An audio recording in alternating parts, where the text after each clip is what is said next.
សួស្តីបងប្អូនទាំងអស់គ្នានៅទូរស័ព្ទនៅក្នុងដៃរបស់ខ្ញុំនេះគឺ Vivo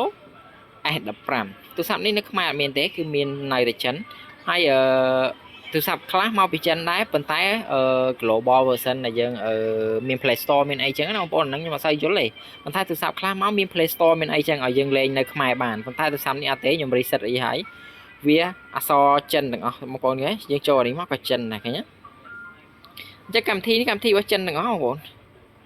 នេះសិតតាចិនណាយ៉ាងសួរថាយើងប្រើវាកើតអត់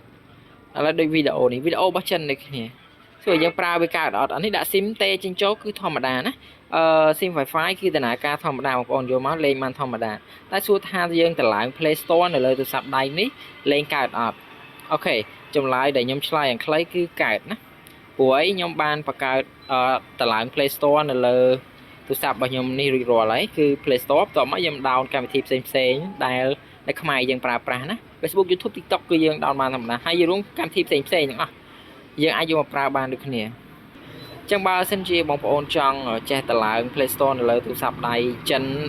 បងប្អូនមានទូរស័ព្ទដៃមកពីចិនមកពីអីដែលពិបាកប្រើណាអាច comment នៅក្រោមវីដេអូរបស់ខ្ញុំទៅថាចង់មួយម៉ាត់ទៅវីដេអូក្រោយខ្ញុំនឹងធ្វើវីដេអូតឡើង Play Store នៅលើទូរស័ព្ទដៃចិនមួយនេះណាអូខេអញ្ចឹងវីដេអូនេះគឺមានតែប៉ុណ្្នឹងទេយើងនឹងជួបគ្នានៅវីដេអូក្រោយទៀត